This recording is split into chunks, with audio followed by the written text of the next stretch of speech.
विज्ञान भैरव तंत्र खंड रहस्य की किताब। एक नई टिप्पणी। 1 अक्टूबर 1972 को दोपहर 1 मार्च 1973 को दी गई 57 लिस्टें, जो इस देश के विदेश मंत्रालय में इस स्थान पर मेडिटेशन के लिए हो रही हैं, अतिरिक्त इच्छा के आधार पर, निर्विवाद रूप से। जब इच्छा आपको जकड़ लेती है, तो आप परेशान होते हैं। बेशक यह स्वाभाविक है, इच्छा आपको जकड़ लेती है। फिर आपका मन डगमगाने लगता है और कई तरंगे सतह पर चली जाती हैं। इच्छा आपको भविष्य में कहीं खींच ले जाती है। अतीत आपको भविष्य में कहीं धकेल देता है। आप परेशान हैं, आप आराम से नहीं हैं, इसलिए इच्छा आराम है, इस सूत्र में कहा गया है। अंत्येष्टि की इच्छा में निर्विवाद रूप से, लेकिन कैसे निर्विवाद होना है? इच्छा का अर्थ है अशांति, इसलिए इच्छा का चरम पर होना, और इच्छा के चरम क्षणों में कैसे? आपको कुछ प्रयोग करने होंगे, तभी आप समझ पाएंगे कि इसका क्या मतलब है। आप क्रोध में हैं, क्रोध आपको पकड़ता है, आप अस्थायी रूप से पागल हैं, आपके पास हैं, आप अपनी इंद्रियों में नहीं हैं। अचानक निर्विवाद होना याद रखें, जैसे कि आप अविवेकी हैं, भीतर क्रोध से नग्न, निर्वस्त्र हो गया। क्रोध तो होगा, लेकिन अब तुम्हारे भीतर एक बिंदु है जो विचलित नहीं है। तुम जानोगे कि क्रोध परिधि पर है, बुखार की तरह। यह वहाँ है, परिधि ढुलमुल है, परिधि परेशान है, लेकिन आप इसे देख सकते हैं। यदि आप इसे देख सकते हैं, तो आप कम नहीं होंगे। इसके साक्षी बनो और तुम अविचलित रहोगे। यह अविभाज्य बिंदु आपका मूल मन है। मूल मन को परेशान नहीं किया जा सकता है, यह कभी परेशान नहीं होता है, लेकिन आपने कभी इस पर ध्यान नहीं दिया है। जब क्रोध होता है, तो आप क्रोध से पहचाने जाते हैं। आप भूल जाते हैं कि गुस्सा आपके अलावा कुछ और है। आप इसके साथ एक हो जाते हैं और आप इसके माध्यम से अभिनय करना शुरू करते हैं। आप इसके माध्यम से कुछ करना शुरू करते हैं। दो काम किए जा सकते हैं। क्रोध में आप किसी के प्रति हिंसक होंगे, अपने क्रोध के उद्देश्य के लिए, फिर आप दूसरे में चले गए हैं। क्रोध सिर्फ तुम्हारे और दूसरे के बीच में है। यहाँ मैं हूँ, तब क्रोध है, और वहाँ तुम हो, मेरे क्रोध की वस्तु। क्रोध से मैं दो आयामों में यात्रा कर सकता हूँ। या तो मैं आपकी यात्रा कर सकता हूँ, तब तुम मेरी चेतना के केंद्र बन जाते हो, मेरे क्रोध की वस्तु। तब मेरा मन आप पर केंद्रित हो जाता है, जिसने मेरा अपमान किया है। यह एक तरीका है जिससे आप गुस्से से यात्रा कर सकते हैं। एक और तरीका है, आप स्वयं यात्रा कर सकते हैं। आप उस व्यक्ति के पास नहीं जाते हैं जिसे आप महसूस करते हैं कि उसने क्रोध किया है। आप उस व्यक्ति के पास जाते हैं जो गुस्सा महसूस करता है। आप इस विषय पर जाते हैं और वस्तु पर नहीं। आमतौर पर हम ऑब्जेक्ट पर चलते हैं। यदि आप ऑब्जेक्ट पर जाते हैं, तो आपके दिमाग का धूल वाला हिस्सा परेशान होता है, और आप महसूस करेंगे, मैं परेशान हूँ। यदि आप अपने स्वयं के अस्तित्व के केंद्र में चले जाते हैं, तो आप धूल के हिस्से को देख पाएंगे। आप देख पाएंगे कि मन का धूल वाला हिस्सा परेशान है, लेकिन मैं परेशान नहीं हूँ। और आप इस पर किसी भी इच्छा, किसी भी गड़बड़ी के साथ प्रयोग कर सकते हैं। एक यौन इच्छा आपके दिमाग में आती है, आपका पूरा शरीर इसके द्वारा लिया गया है। आप अपनी इच्छा की वस्तु, यौन वस्तु की ओर बढ़ सकते हैं। वस्तु वहाँ हो सकती है, वह नहीं हो सकती है। आप कल्पना में भी वस्तु की ओर जा सकते हैं, लेकिन तब आप ज्यादा से ज्यादा परेशान हो जाएंगे। जितना आप अपने केंद्र से दूर होते जाएंगे, उतना ही आप परेशान होंगे। वास्तव में दूरी और गड़बड़ी हमेशा अनुपात में होती है। आप अपने केंद्र से जितने दूर होंगे, आप उतने ही परेशान होंगे। आप केंद्र के समीप हैं, जितना कम आप परेशान हैं। यदि आप केंद्र में हैं, तो कोई गड़बड़ी नहीं है। एक चक्रवात में एक केंद्र होता है जो कि अनिच्छुक होता है, क्रोध के चक्रवात में। सेक्स का चक्रवात, किसी इच्छा का चक्रवात, बस केंद्र में कोई चक्रवात नहीं होता है। और एक मुक्त केंद्र के बिना एक चक्रवात मौजूद नहीं हो सकता है। क्रोध भी आपके भीतर बिना कुछ मौजूद नहीं हो सकता। जो क्रोध से परे है, इसे याद रखें। इसके विपरीत कुछ भी मौजूद नहीं हो सकता है। वहाँ विपरीत की जरूरत है, इसके बिना इसके विद्यमान होने की कोई संभावना नहीं है। अगर तुम्हारे भीतर कोई केंद्र न होता जो अप्रकाशित रहता, वहाँ कोई आंदोलन संभव नहीं होता। अगर आपके भीतर कोई केंद्र नहीं था जो कि अस्त व्यस्त रहता है, तो कोई गड़बड़ी आपके साथ नहीं हो सकती है। इसका विश्लेषण करें और इसका अवलोकन करें। यदि आप में पूर्ण अविश्वास का कोई केंद्र नहीं था, तो आप कैसे महसूस कर सकते हैं कि आप परेशान हैं? आपको तुलना की जरूरत है। आपको तुलना करने के लिए दो बिंदु चाहिए। मान लीजिए कि कोई व्यक्ति बीमार है। वह बीमारी महसूस करता है क्योंकि कहीं न कहीं उसके भीतर एक बिंदु पूर्ण स्वास्थ्य मौजूद है, इसलिए वह तुलना कर सकता है। आप कहते हैं कि आपका सिर दर्द कर रहा है। यह कैसे है कि आप इस सिर दर्द के बारे में जानते हैं?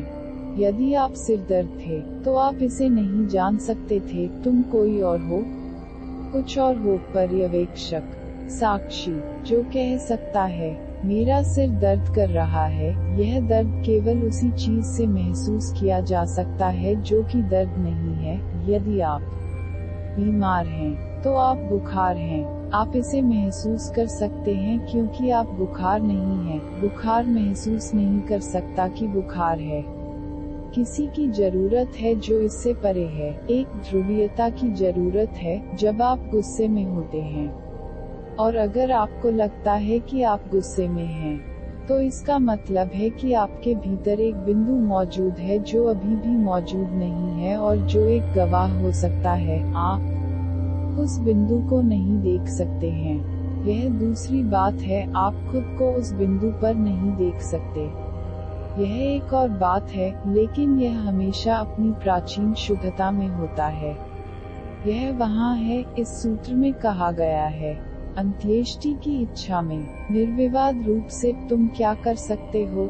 यह तकनीक दमन के लिए नहीं है। यह तकनीक यह नहीं कह रही है कि जब क्रोध होता है तो उसे दबा दिया जाता है और वह अडिग रहता है। नहीं, अगर तुम दबाओगे तो तुम और अशांति पैदा करोगे। अगर क्रोध है और दबाने का प्रयास है, तो यह गड़बड़ी को दोगुना कर देगा। जब क्रोध हो, तो अपने दरवाजे बंद कर लो।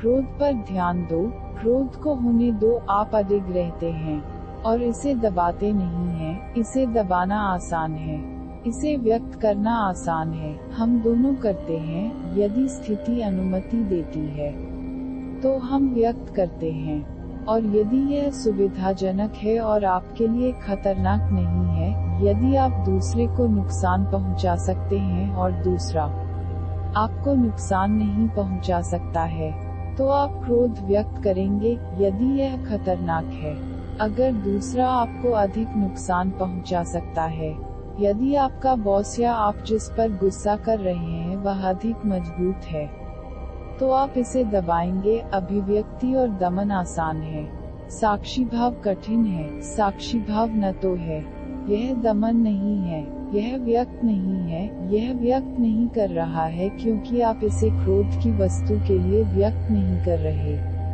हैं। इसे दबाया भी नहीं जा रहा है, आप इसे व्यक्त करने की अनुमति दे रहे हैं। एक शून्य में व्यक्त की गई, तुम उसका ध्यान कर रहे हो। एक दर्पण के सामने खड़े हो जाओ और अपना गुस्सा व्यक्त करो और इसके साक्षी बनो। आप अकेले हैं, इसलिए आप इस पर ध्यान लगा सकते हैं। आप जो भी करना चाहते हैं, लेकिन एक शून्य में करें। यदि आप किसी को हराना चाहते हैं, तो खाली आकाश को हराएं। अगर तुम क्रोधित होना चाहते हो, क्रोधित हो।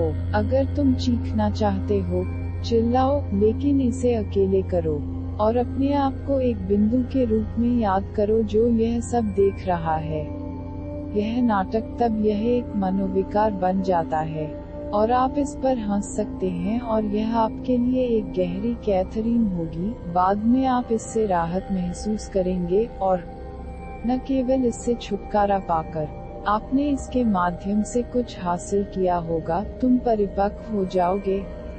एक विकास आपके पास आया होगा और अब तुम जानोगे कि जब तुम क्रोध में थे तब भी तुम्हारे भीतर एक केंद्र था जो अविचलित था। अब इस केंद्र को अधिक से अधिक उजागर करने की कोशिश करें और इसे इच्छा में उजागर करना आसान है, इसलिए तंत्र इच्छा के विरुद्ध नहीं है। यह कहता है कि इच्छा में रहो, लेकिन उस केंद्र को याद रखो जो अविचलित है। तो तंत्र कहता है कि कामवासना का भी उपयोग किया जा सकता है। सेक्स में आगे बढ़ें, लेकिन अडिग रहें, साक्षी बनो, गहरे पर्यवेक्षक बनकर जाए जो भी हो रहा है, परिधि पर हो रहा है।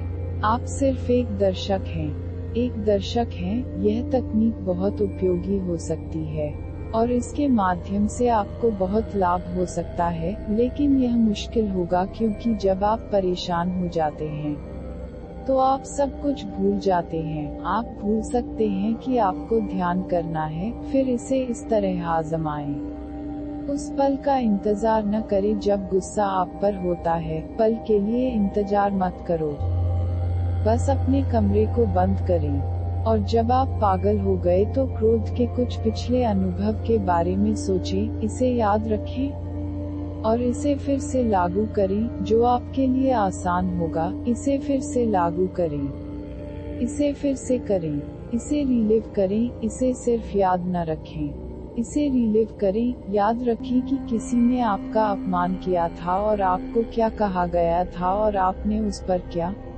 प्रतिक्रिया व्यक्त की थी। फिर से रिएक्ट करें, इसे रिप्ले करें। आप नहीं जानते होंगे कि मन सिर्फ एक टेप रिकॉर्डिंग डिवाइस है और अब वैज्ञानिक कहते हैं, अब यह एक वैज्ञानिक तथ्य है कि यदि आपके स्मृति केंद्रों को इलेक्ट्रोड से स्पर्श किया जाता है तो वे फिर से खेलना शुरू कर देते हैं। उदाहरण के लिए, आप एक बार गुस्से में थे, घटना दर्ज की गई है उसी क्रम में जैसा कि हुआ, ठीक उसी तरह जैसे आपके मस्तिष्क में टेप रिकॉर्डिंग पर होता है।